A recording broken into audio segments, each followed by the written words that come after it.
And you had those people that were anti-creation, and they would come in and they would shout at us, and they would scream and say that this should be forbidden, there's no such thing as God, and everything is evolution, and the city should never have allowed you to speak here, and they wanted to take us to court, and it was chaos, but the people, they came.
And I don't want to give any more details on what I really experienced in the police office happening to some people that were there.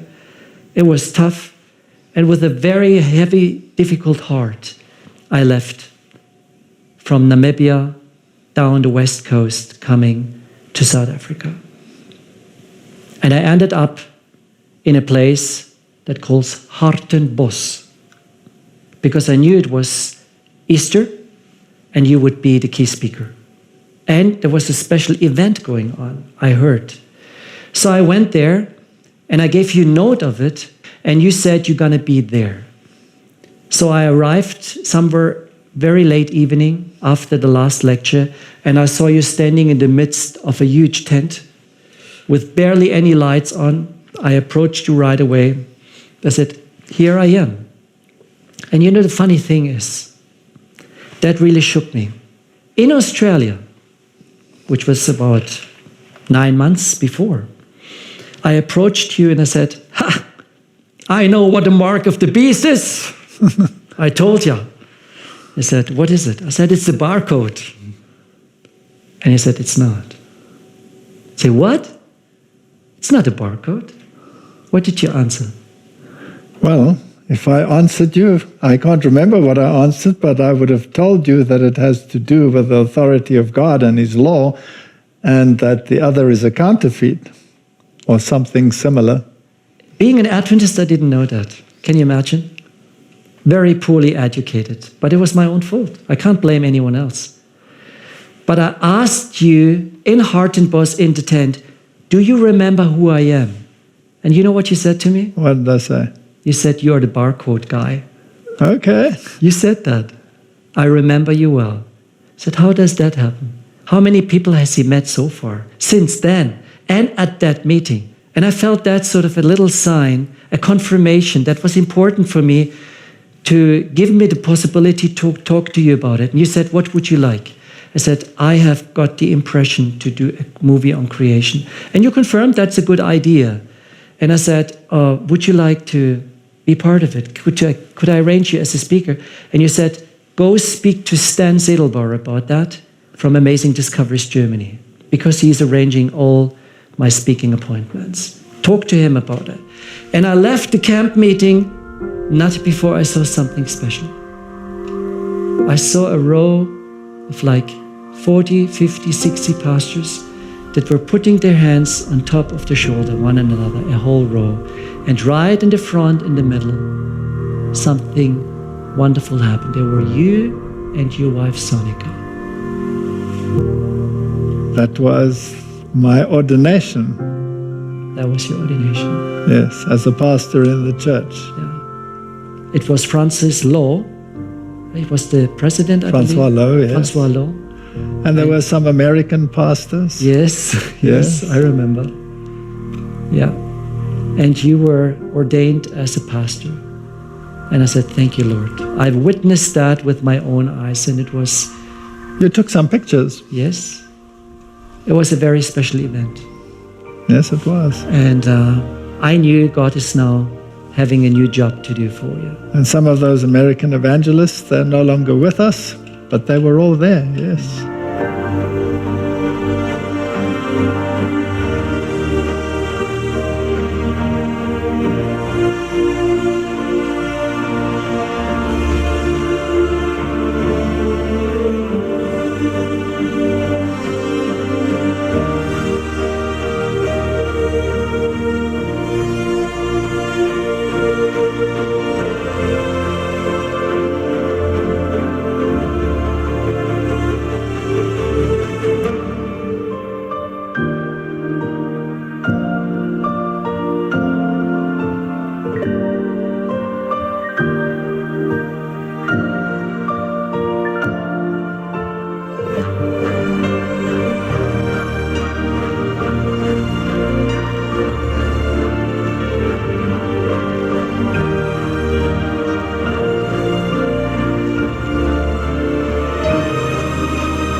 I left fully confident that this is my new way to go.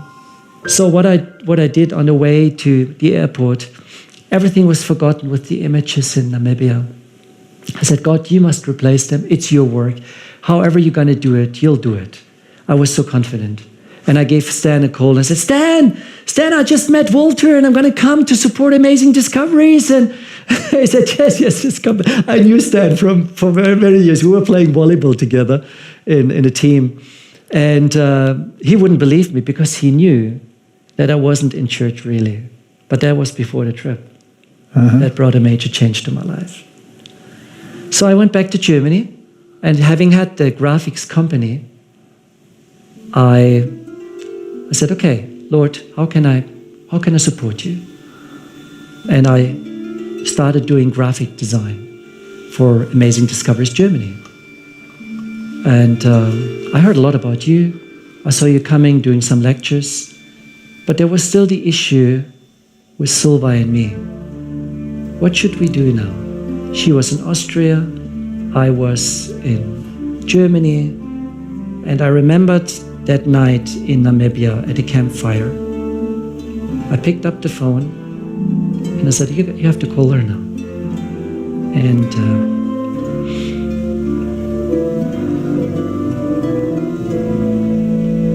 sorry. I said, how are we going to continue? And she said, if we're preparing for the end times, we have to be married. I said, oh, I don't want that. And she said, we have to. There's no other way. If you come back and you're not marrying me, we have to split. So I said, okay, we must do it. How are we going to do it? I don't know, but we'll come back and talk about it. So I went back. We went for many walks. And we said, okay, I'm going to marry you. You know what? We're going to call a pastor somewhere in the US, and we just go there, we don't tell the family, and then we're going to get married. She said, it's not a bad idea, but I don't think that's going to work. And lo and behold, it was the name Uoltър Файт coming up. And I said, should we call him? How should that work? Should we go to South Africa? And she said, no. We'll talk to him if he could marry us at one of his next campaigns in Europe. And so we gave you a call. We had your number. And you said, yes, I'll do it. You picked up and you said, yes. I looked at her and said, is that true? He's going to marry us? Yes. You were an ordained pastor. There was no problem whatsoever. But when? And then you said, talk to Stan when my next campaign will take place. And I'll come, we'll do it. And it was in Bludenz, Austria. Somewhere in the mountains. And it was in June. So we went to the official government thing. Yes, well, you have to have the official ceremony with the government stamp on it. Yeah. It was you and Petra and Stan and Sven, Solvay and me. And we went there. It was in Lindau, Bodensee. And then we went on to Bludenz, which is not too far off. It was a sunny day on the 20th of June. And on the 21st of June, it was pouring rain. There's just so much rain all over the place. And I had bought a lot of chairs for IKEA to have an outside wedding, but it didn't take place. It was a very comfortable, beautiful setting. And how did we do it? Well, you said, send me in your information about your life and about your history and so on. And we did that, you prepared, and it was in the midst of an evangelistic campaign. They called the Bludenz Serie. And in the morning, we had the wedding. It was a marvelous day. And you preaching with whatever Bible you had, and turning around a wine vessel and just put you... That, yes? Yeah. And it was marvelous. It was a great, great day. Only the stuff from Amazing Discovery was present. The whole team, none of her family, none of my family. And a dear friend of mine who came, he knew about that. He drove like 350 kilometers to be part of that wedding. So in the evening, you continued on with the... Now, the amazing thing is, we didn't really know each other. We had these short meetings, one in Australia, then in Europe, then in Africa. And every time there was just a short connection.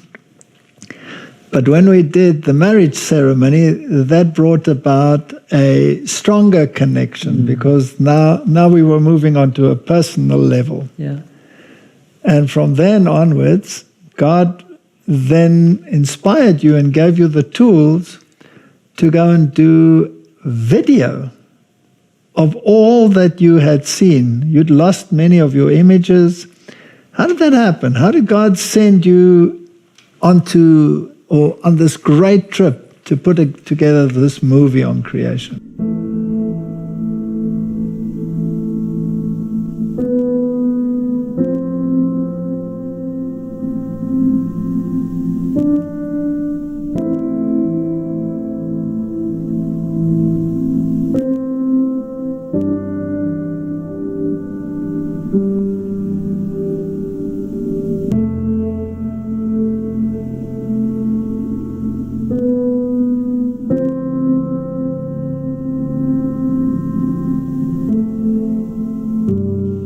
Hard to believe really how it happened. Because once you saw the world and have photographed it, and you know you can't use these images for a movie, animated thing.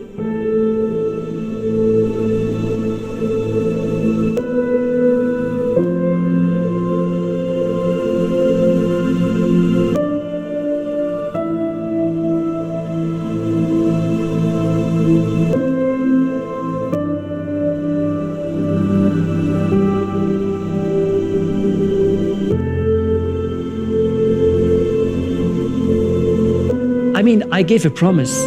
Of course, I didn't know the timing, but I thought I must go here and there and do some shots, and how I'm going to use a video camera. Is it any different than doing photography and all that? But God provided.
AD provided the first video camera for me, AD Germany, and I went on a trip. And it was like when we married in 2007 in June, I said to her, I'm going to travel a lot by God's grace to do what I have promised. I want to do that movie on creation.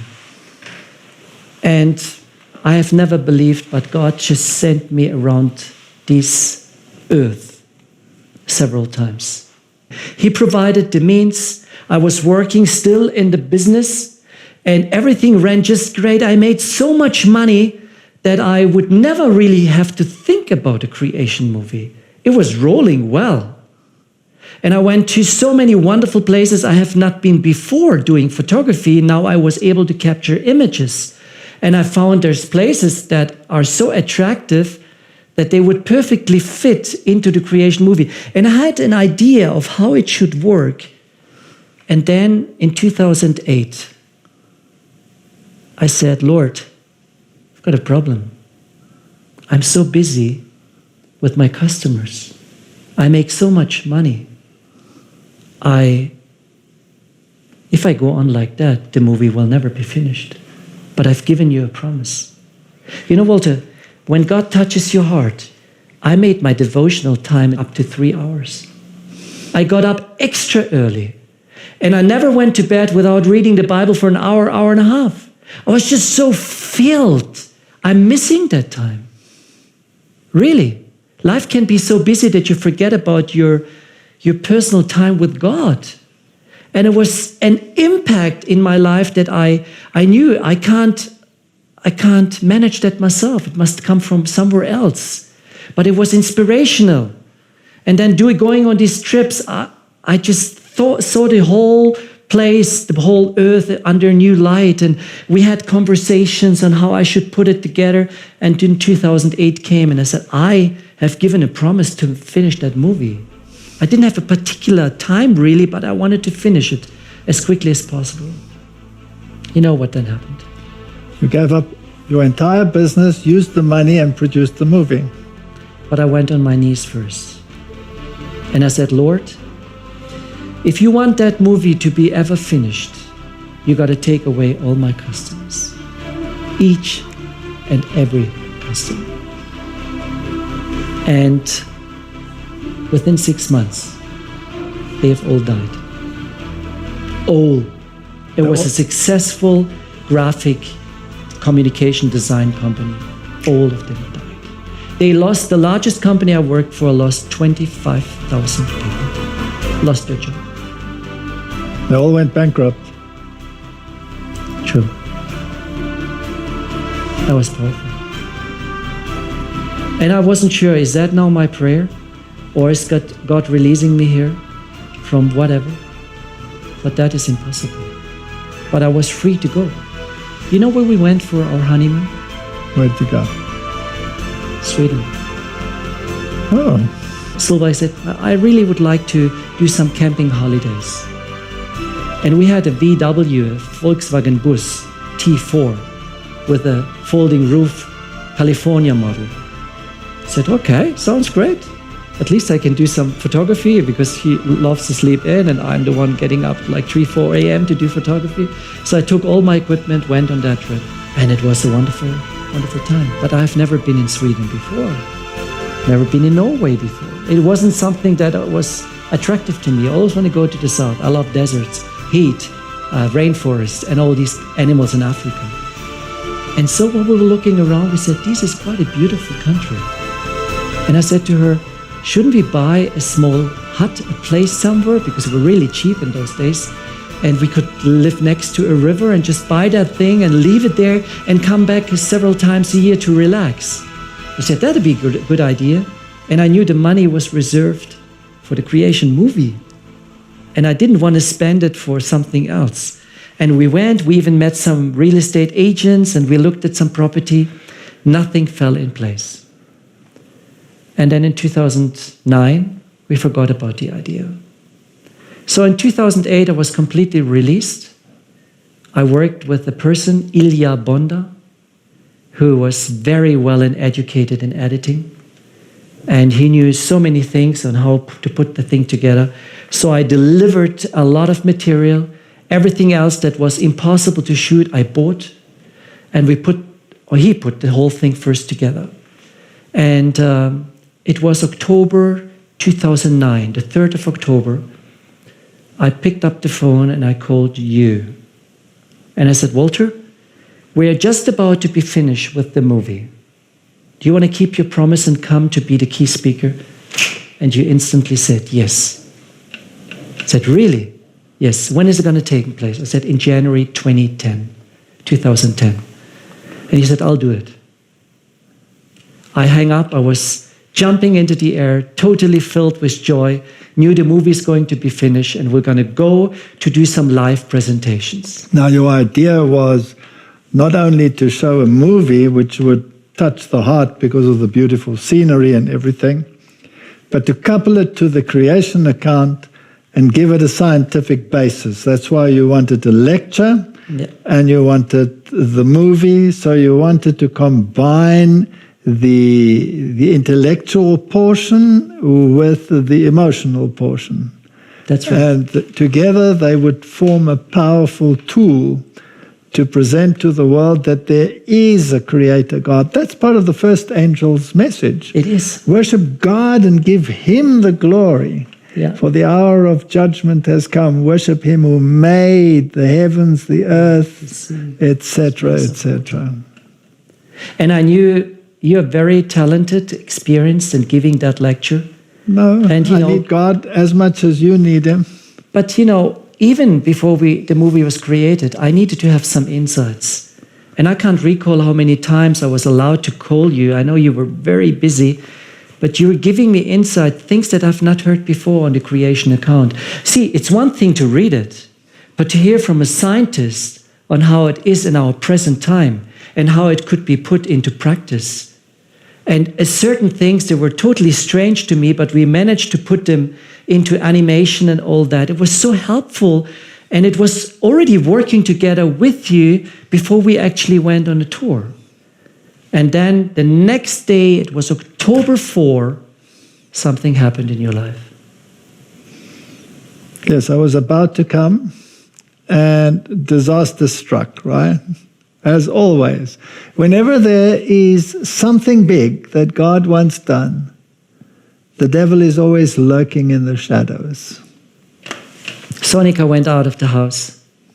That's my wife, Sonika, yes. And she got involved in an accident of a rather greater proportion. Yes, she was running outside to tell her daughter that was about to leave, our daughter, that she shouldn't leave before we said a prayer. And she stumbled over a pile of sticks, and she flew into the air and came down over the pile, and she totally smashed her thigh and her hip. She totally disintegrated them. And that was just before I was supposed to go. It must have been a hard time for you. Yes, there were a couple of serious challenges then. It's interesting that when they did the surgery and they saw the extent of the damage, the surgeon interrupted the surgery and came outside to question me as to how this thing had happened. Now, I wasn't there when it happened. I was in the field with someone repairing some water pipes. And he was almost aggressive in the way that he inquired of me what had happened.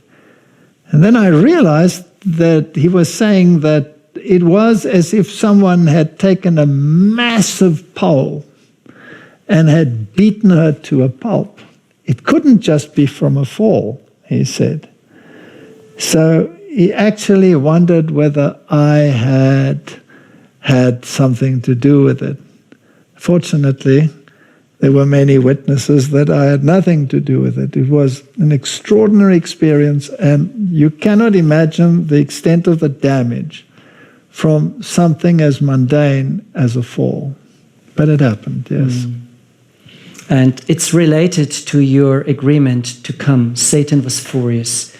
He knew that if that is really taking place, something big might happen. And something big did happen. You came in January, and we have booked 8 places in Germany and 1 in Austria to do live presentations in larger halls. Yes. Something that never took place in Germany anywhere, whether from our church or anywhere else. Simply with the word, the creation. In the beginning, God created the heavens and the earth.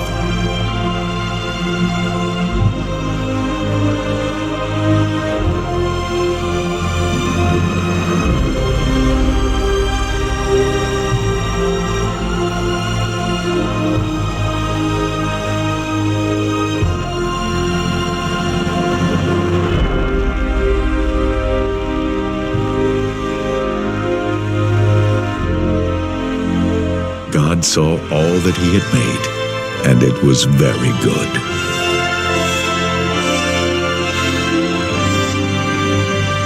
For in 6 days the Lord made the heavens and the earth, the sea, and all that is in them, but he rested on the 7th day. Therefore the Lord blessed the Sabbath day and made it holy. Huge posters, pamphlets, and it was a hungry church. Whomever I called, and we only had these 8 presentations, and the people said, we would like to be in there. Say, well, we may continue in fall. But in January, you came, you had evangelistic outreach during the time, taking care of Sonica. She was almost paralyzed down there for like 3 months or so. It took her more than a year to be able to walk unaided, yes. Yeah. Everything you had to do during that time span. It must have been a really difficult time. Yes, and we had to find people to take care of her because she couldn't do things by herself. She couldn't move. Yeah. So, yes, it was challenging, but God opened the way. And fortunately, you and I are blessed with having wives that understand the need for this special outreach, so that they understand that it takes a sacrifice often. You have to put your personal comforts aside. But the blessing that you receive out of actually answering the call far outweighs any inconvenience that you might have had, or sorrow or pain. Yeah, absolutely true. And then a big thing started. And I did not know what's going to come. I think looking back, even for you, it was an overwhelming experience. It was very big, yes. It was one of the most powerful entering wedges that we had had for a long, long time. You just said the first angel's message. If it's going to be proclaimed boldly, it must have an effect, right? Yes, absolutely. Honor him who made heaven and earth.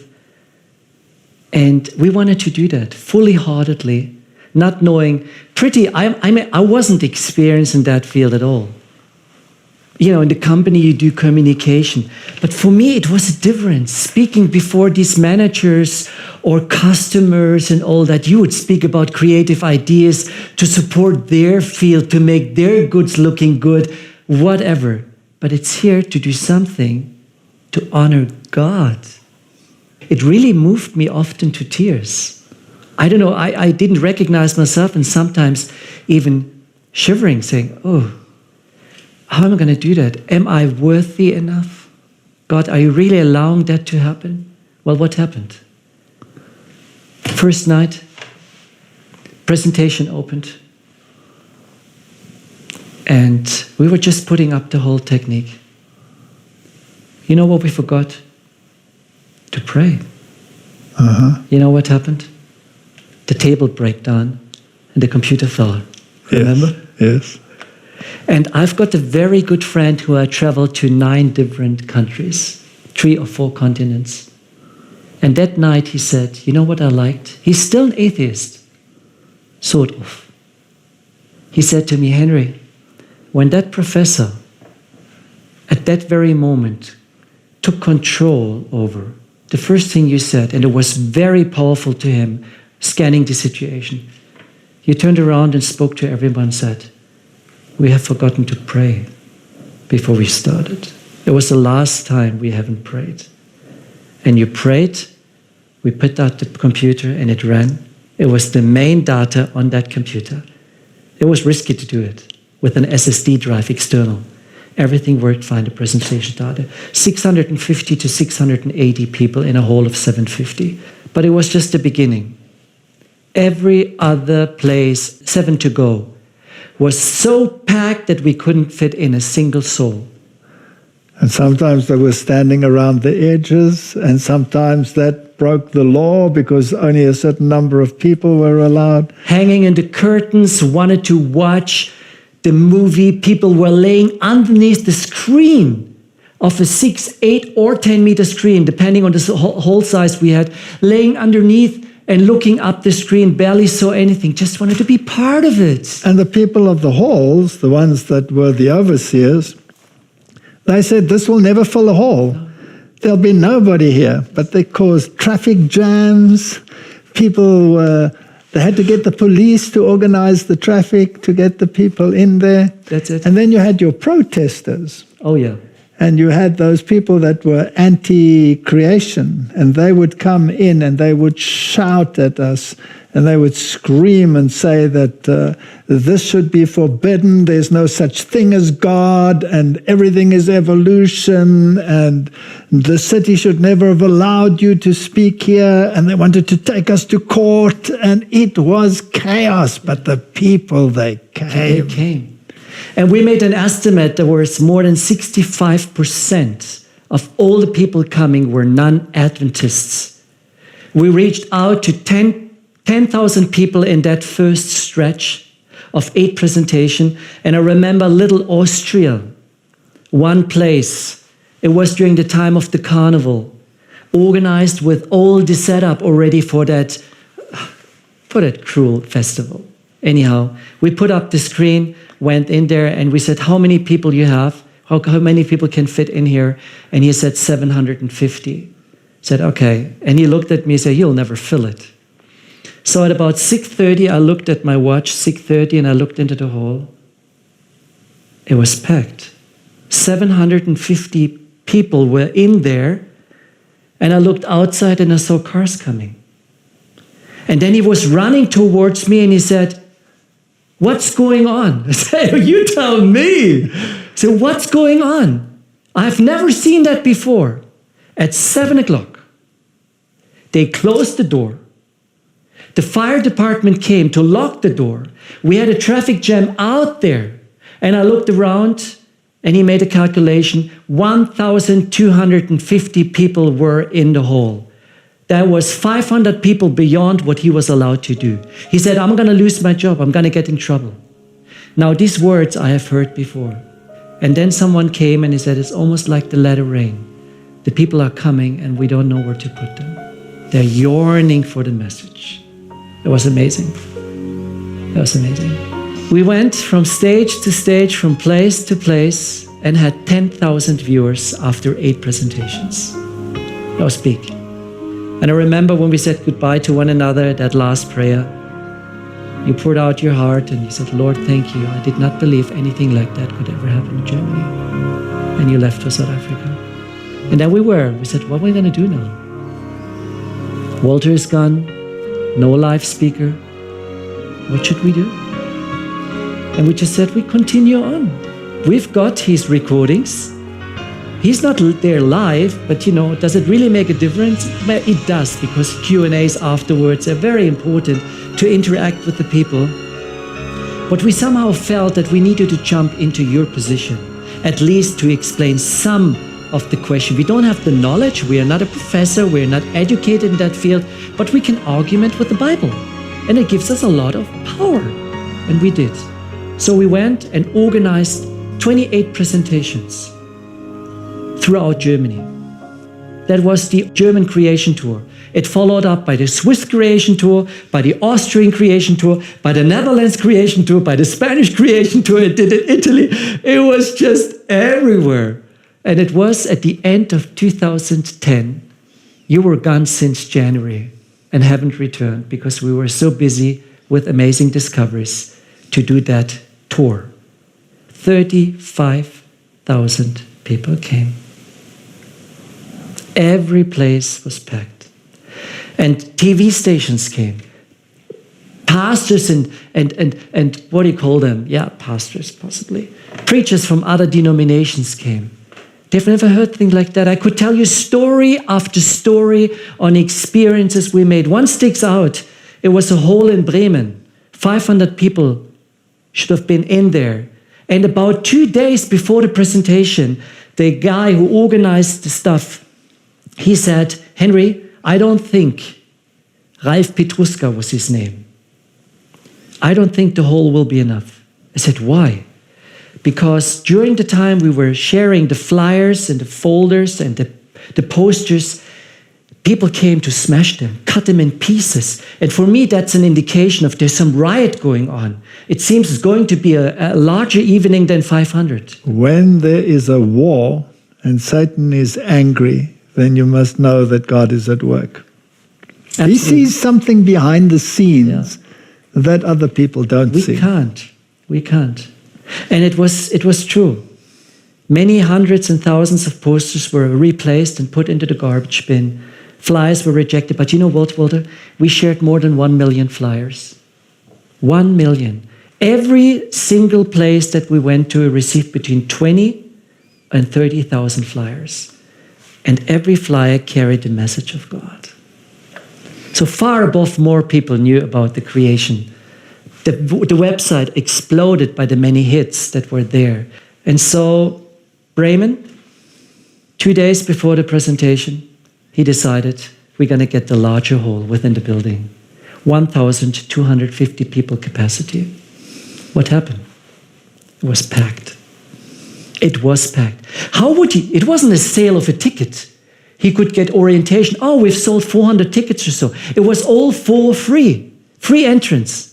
You can freely come, you can freely go. But there were no ticket sales. And he still had the impression he should take the larger hall. And I'm glad he did. 1,250 people came. The other denominations and the riots, they were just, insane. And I said, Lord, that is an indication that the message is rocking the people, shaking them.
In the beginning, God created the heavens and the earth.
Then God said, "Let us make man in our image, according to our likeness."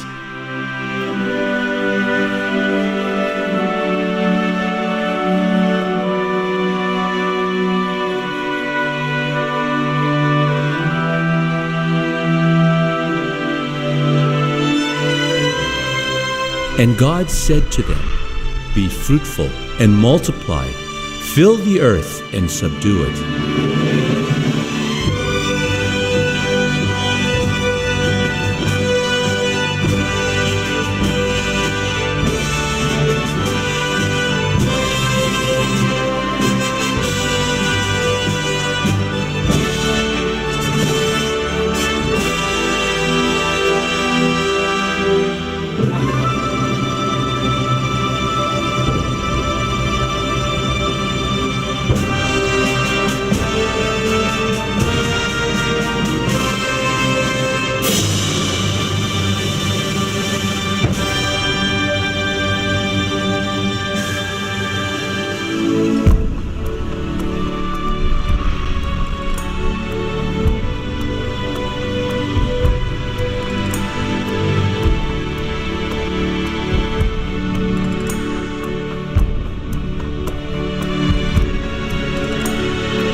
And so at the end of 2010, the phone rang after the creation tour, and I got a phone call from Sweden. And a ministry there called Lifestyle, they said, "Hey, would you like to come? Because we are having a very special event, a 5-year celebration of my TV channel. I would like to show you a creation movie. Would you like to come live in person?" I said, "Yeah, I could do that." And remember, 3 years ago, we gave up on actually a year and a half ago, we gave up on the idea of Sweden. I went there totally neutral in feelings. I touched the Swedish ground, I didn't have whatsoever feeling. Just there to present. And I knew Ted Wilson will be the key speaker on that event. And I prepared one DVD for him in the English language, spoken by Alden Ho. And I wanted to give it to him. So the presentation was Friday night. And Ted and his wife Nancy were sitting on one of the rows. And I presented it to the 5-year celebration. Packed my stuff. And on Sunday morning, I wanted to approach Ted Wilson to present the DVD to him. Just to give him as a little gift. And he turned around, saw me, and he said, "Would you mind, please go and find a room for us?" And I said, "A room? Yes, I would like to talk to you. I mean, I can give it to you right here. We don't need to discuss. Go, please, and find a room. I would like to talk to you personally." And he was surrounded by a number of people. So I went, I found a room, I told him, here we are. He came, locked the door. We kneeled down. First thing, he prayed a prayer, and then he unfolded a project to me, and he said, "That is my vision of your movie. We would like to get hold of it." I say, "Why?" "Because it fits perfectly to our theme, Tell the World." That sounds great. Really? And, who was I? Just doing some images of creation, presenting it, working together with you, getting the feedback from people. But here was the president who was interested in that particular production. And so I wasn't sure whether that is all true. I went back home, my head was exploding. And then one day I came home, it was in February. I had a phone call on my answering machine. Pressed. "Hi Henry, this is Williams Costa from the General Conference Communication Department. I would like to speak to you about your movie." "What?" Pressed again. I listened to that message several times and I said, "What's going on?" So I called him back and he said, "Yes, it's me. I'm the communication director. Ted Wilson has spoken to me. We would like to adapt your movie." I said, "Are you serious?" "Yes, for a certain reason." Well, to make a very long story short, he came. He wanted to see one of the presentations we did in Berlin. He said, "We would like to adapt that. We would like to work with you." And furthermore, the whole music of the creation movie was created by a young Adventist guy, Dominic Buchner. And he was very young and unexperienced, but very, very talented. And I asked him, because I knew about his composition skills, if he would write the music. And he said, "I can't, it's too big." I said, "No, let's work together. I don't have an idea how it is going to be." And without seeing any video clips, he composed the whole music in a wonderful way, so good that the very talented communication director, Williams Costa, who is a professional piano player, saw the potential in that music. And he called the Prague Philharmonic Orchestra, and he asked them to play in the song, every single song.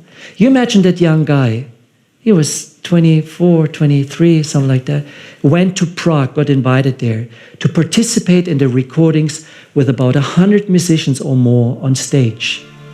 And when his first notes were played... Wasn't he sick? Very much so.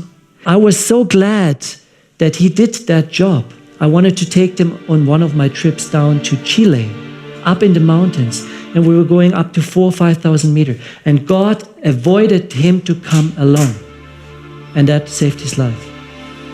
He had a hole in his heart. He would have died on that trip. Satan knocked him down. He got sick, and I thought he's going to die. His parents were totally off. They said, "What's going on?" He studied, instead of becoming a doctor, he became a theologian. Today he's one of the pastors in Baden-Württemberg. But he was struck down heavily. But he composed the music that was gladly received by these professional musicians, and they played in the whole track with absolutely top professional musicians. Welcome back. Adventist World Church headquarters last month screened a powerful new film celebrating the biblical account of creation. The film features a narration of the Genesis creation story set to footage of nature and instrumental music. Adventist filmmaker Henry Szczober says his 4-year journey around the globe collecting footage reaffirmed his own belief in God's creative power. Williams Costa Jr. has this report. In 2006, German Adventist filmmaker Heinrich Szczober felt called to celebrate the beauty of creation. He wanted to present evidence of God's creative power in a compelling way that would make audiences rethink their views on origins. The result? A film called The Creation captures the variety and scope of the nature. Adventist leaders watched the film and decided it was a perfect fit for the church's focus on creation in 2013 and 14. The authority of God in creating this earth is linked to just about every principle and doctrine that we have. And all of those doctrines, of course, are focused upon Christ. And the Father, Son, and the Holy Spirit participating in creation is so fundamental to just about everything that we believe. If you take that away, you dismantle so much of what makes us Christians and Seventh-day Adventists. And this film is going to underscore in such a powerful way the dramatic creation that God accomplished in 6 days and then capped it with the seventh-day Sabbath. Szczobel was working for an advertising firm when he first started working on the film Creation. He says it soon became clear that he would never finish unless he fully devoted himself to the project. In a moment of surrender, Szczobel asked God to take away his clients as a sign.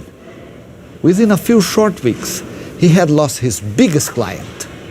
With a renewed sense of direction, Szczobel and his team began creating a film that would bring viewers closer to God.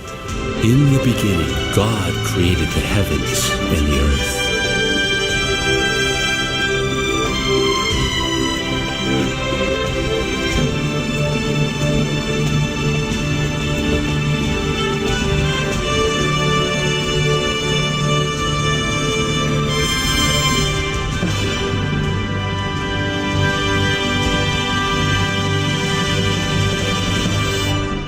Szczobel spent 4 years collecting 100 hours of high-definition footage and more than 100,000 photos from 5 continents. Szczobel and his team edited those images to illustrate the 6 days of creation recorded in the Bible. Music composed by Adventist musician Dominic Buchner and performed by the Czech Philharmonic Orchestra tied the story together.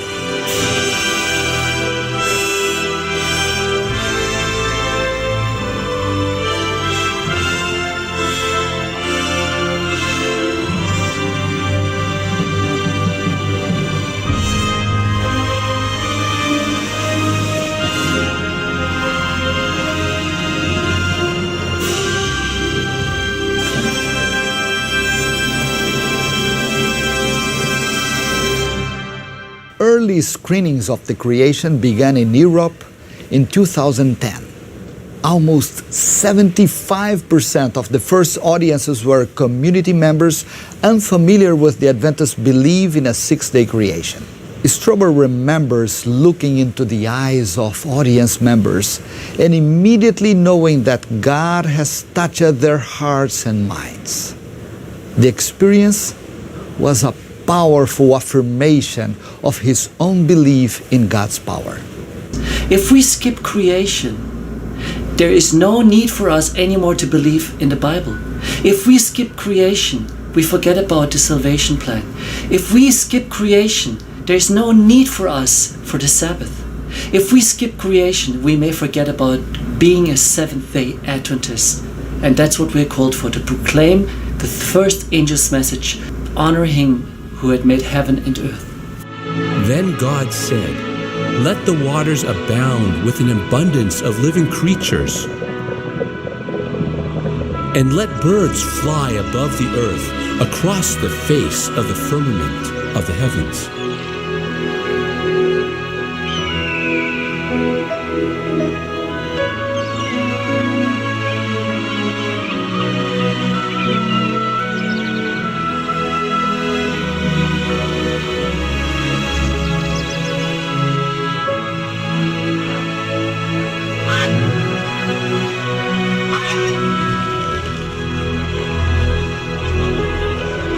Adventist leaders are expected to officially release the creation for worldwide distribution this year. At the same time, plans are in place to dub the film in languages spoken around the world and make it available for local screenings. People around the world are going to be absolutely thrilled to have an affirmation of this creation. And not only that, people who have never really thought about creation in a dynamic way are going to be attracted to this precious truth that helps us to see that God was, is, and always will be.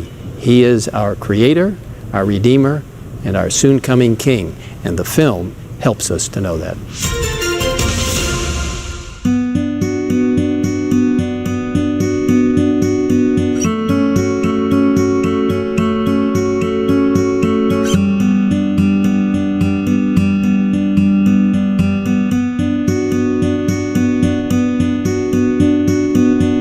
It is part of that fourth angel of Revelation 18, providing incredible opportunities to touch lives all throughout this globe. Next week, during annual council, we will debut The Creation. The Earth is a Witness, a General Conference Communication Department project coordinated by the Communication Department and our Faith and Science Council and Geoscience Research Institute.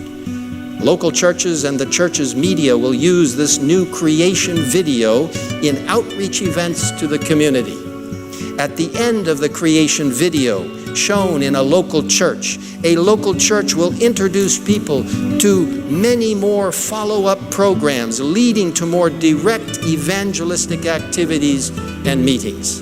These programs will draw people closer to Jesus and to His truth and illuminate the earth with God's glory. And I said to the General Conference, I have started working in this movie with Professor Uoltър Файт. And I'm going to continue to do that. And they said, fine to us, no problem. But we would like to add a few more scientists to it. I said, yeah, go ahead. Makes it more colorful. The music, the images, and the message of the biblical record of creation has such conversion power, it will help many people. Professor Feit, 35 minutes of a recording, and then 1 hour of a movie, makes an hour-and-a-half program, and the people went home.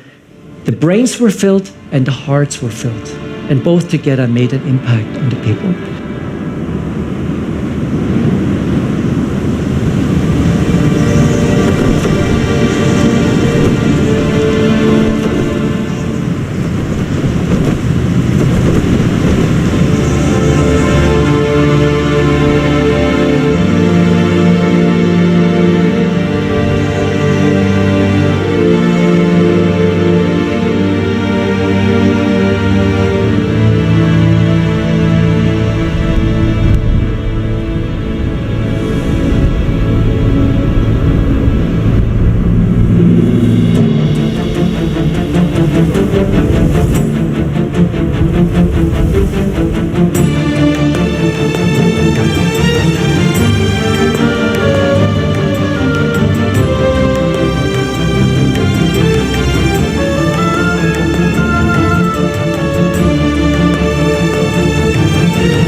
is the assurance of things hoped for, the conviction of things not seen.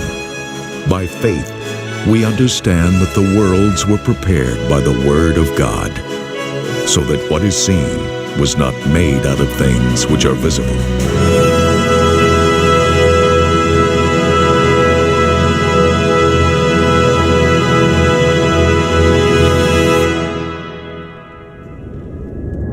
In the beginning was the Word, and the Word was with God, and the Word was God.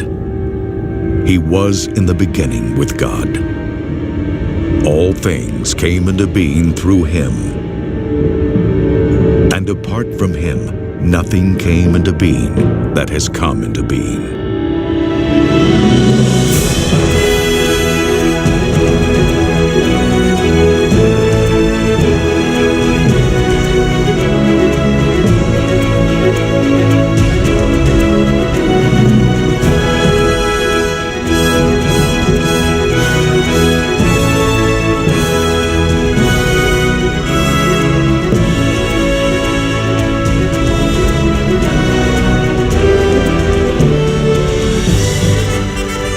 In the beginning, God created the heavens and the earth. In the beginning, God created the heavens and the earth.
Was formless and empty.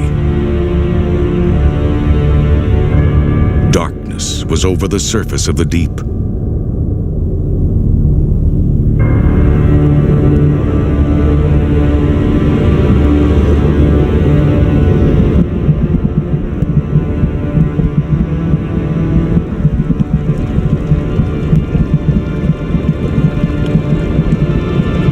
And the Spirit of God was hovering over the waters.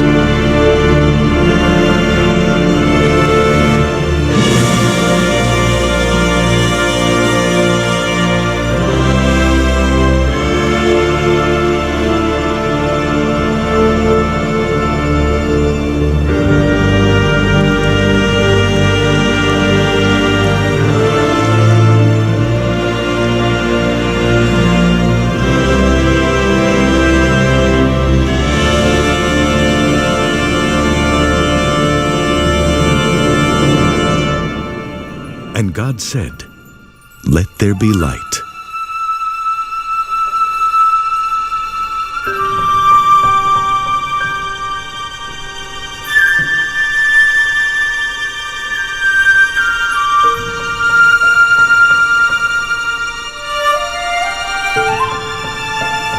And there was light.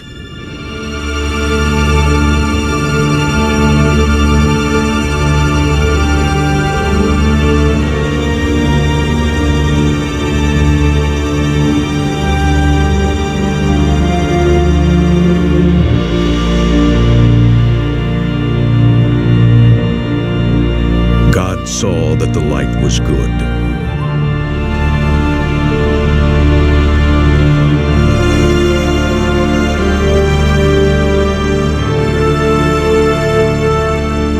And He separated the light from the darkness.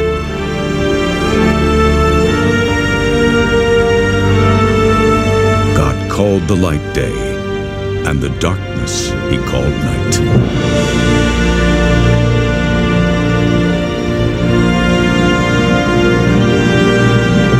And And there was evening, and there was morning, the first day.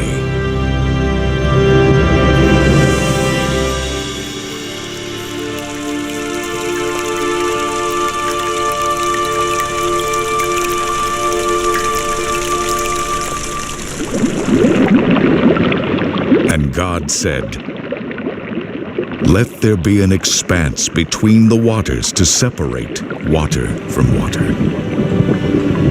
So God made the expanse and separated the water under the expanse from the water above it.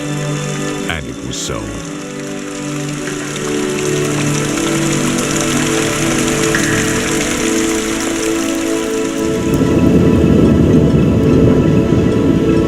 God called the expanse sky.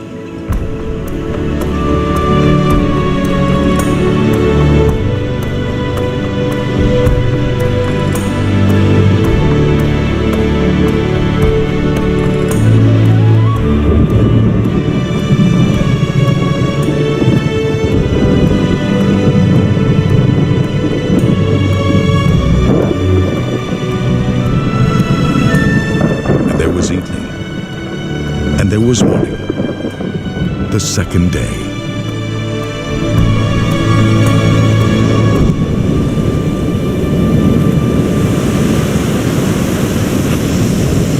And God said, "Let the water under the sky be gathered to one place."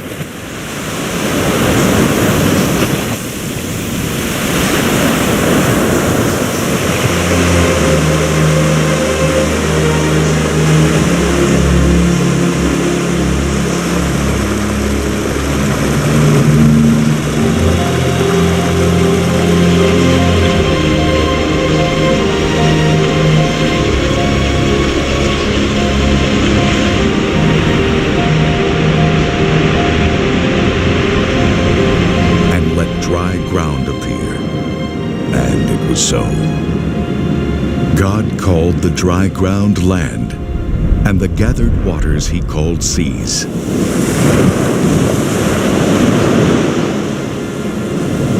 And God saw that it was good.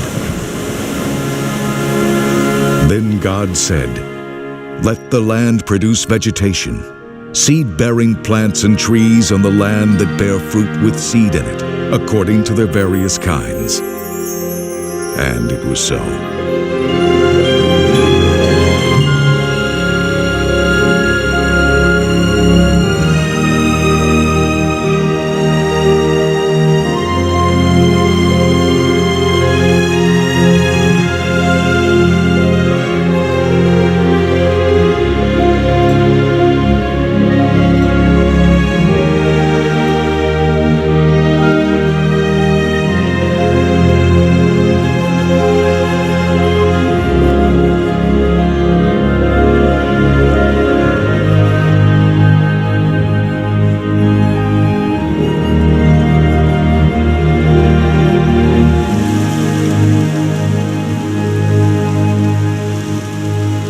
The land produced vegetation, plants bearing seed according to their kinds, and trees bearing fruit with seed in it according to their kinds.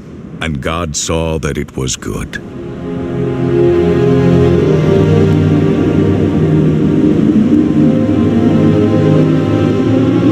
And there was evening, and there was morning, the third day.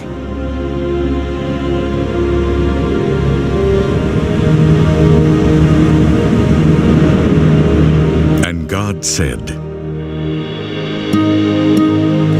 "Let there be lights in the expanse of the sky to separate the day from the night."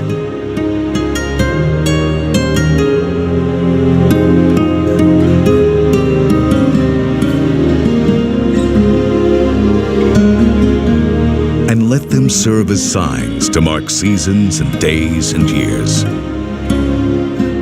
And let them be lights in the expanse of the sky to give light on the earth.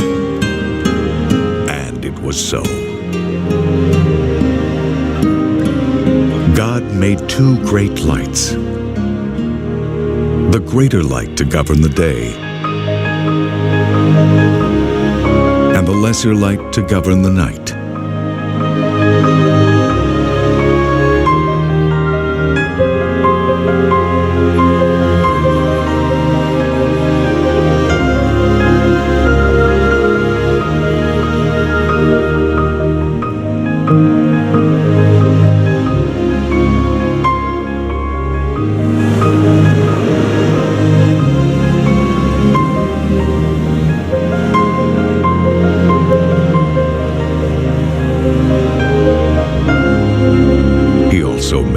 stars.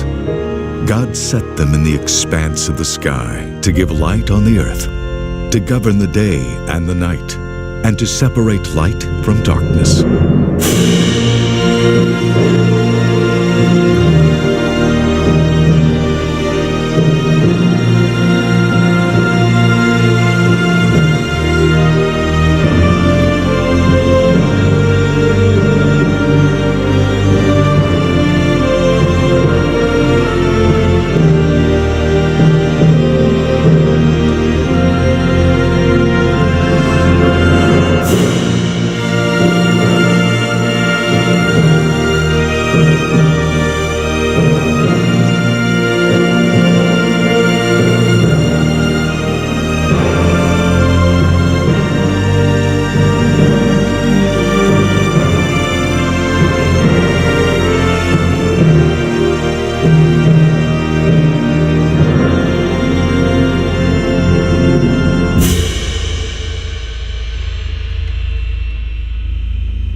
And God saw that it was good.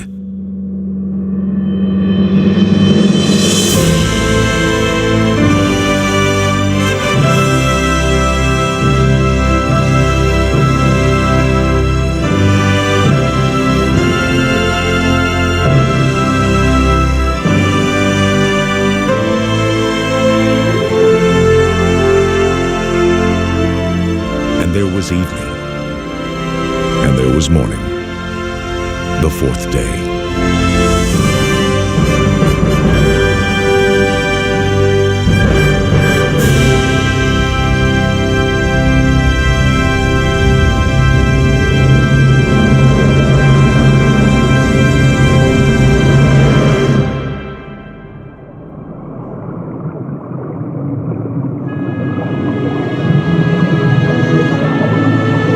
And God said, "Let the water teem with living creatures."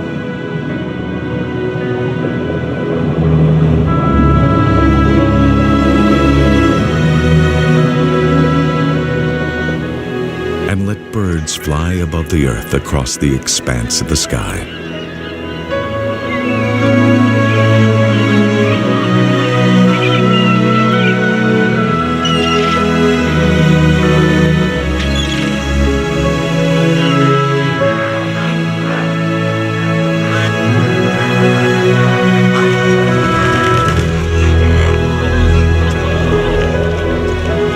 So God created the great creatures of the sea, and every living and moving thing with which the water teems, according to their kinds, and every winged bird according to its kind.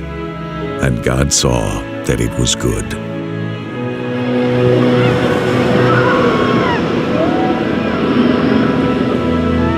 God blessed them and said, "Be fruitful and increase in number, and fill the water in the seas, and let the birds increase on the earth."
And there was evening, and there was morning, the fifth day. And God said, "Let the land produce living creatures according to their kinds, livestock, creatures that move along the ground, and wild animals, each according to its kind. And it was so.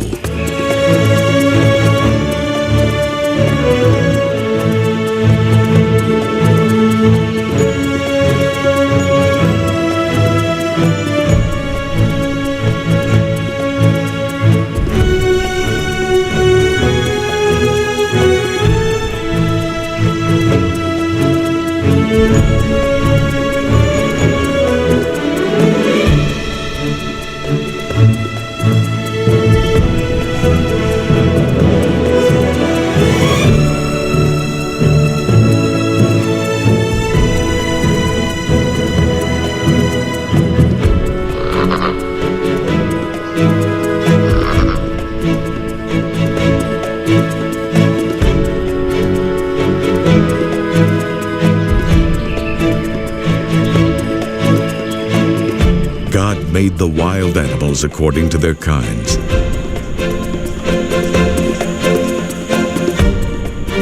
The livestock according to their kinds, and all the creatures that move along the ground according to their kinds. And God saw that it was good.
God said, "Let us make man in our image, in our likeness."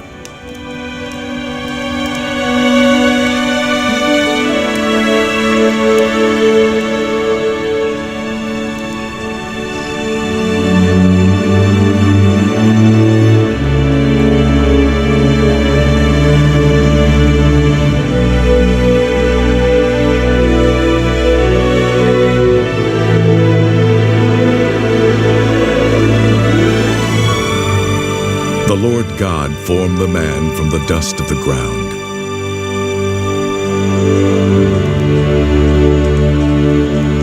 And breathed into his nostrils the breath of life.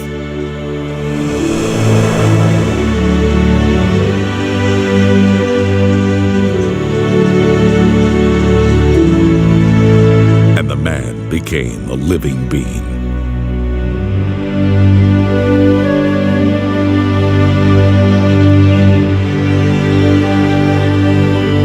God said, "Let them rule over the fish of the sea and the birds of the air, over the livestock, over all the earth, and over all the creatures that move along the ground."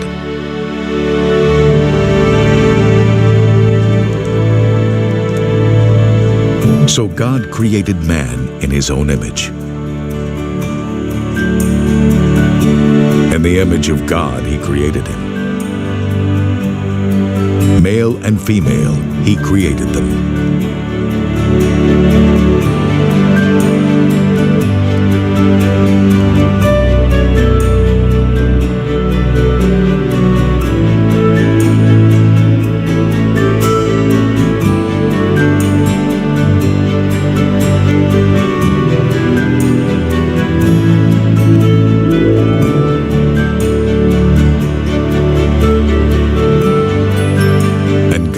blessed them and said to them, "Be fruitful and increase in number.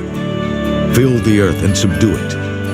Rule over the fish of the sea and the birds of the air, and over every living creature that moves on the ground."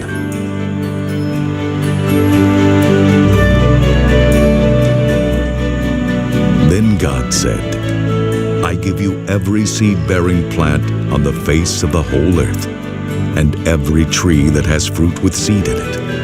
They will be yours for food. And to all the beasts of the earth, and all the birds of the air, and all the creatures that move on the ground, everything that has the breath of life in it, I give every green plant for food." And it was so.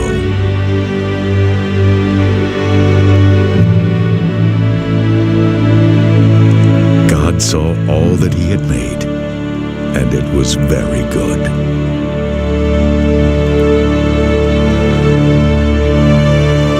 And there was evening, and there was morning, the sixth day. Thus the heavens and the earth were completed, and all their hosts. By the seventh day, God completed his work which he had done, and he rested on the seventh day from all his work which he had done. Then God blessed the seventh day and sanctified it, because in it he rested from all his work which God had created and made.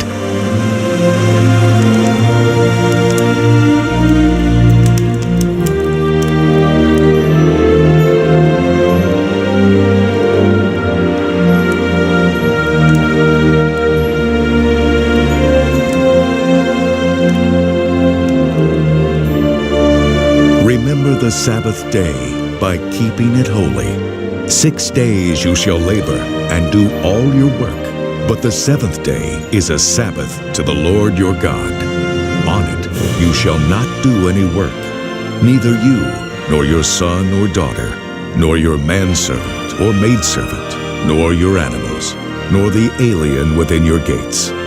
For in 6 days the Lord made the heavens and the earth, the sea, and all that is in them, but he rested on the seventh day.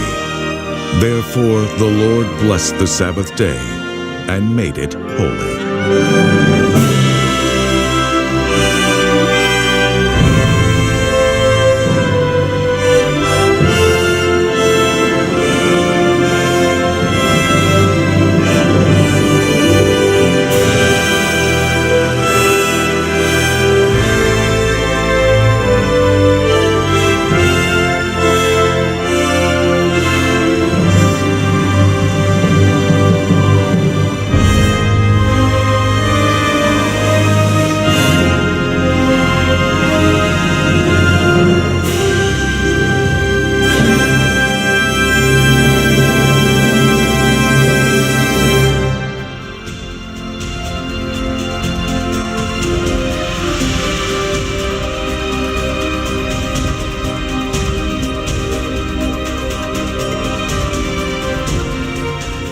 We're sitting here and suddenly this huge elephant appears in the bush behind us, just a few meters away from us.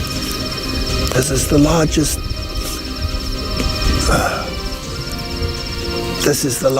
animal in Africa. It is well known for its aggression. It has killed many people.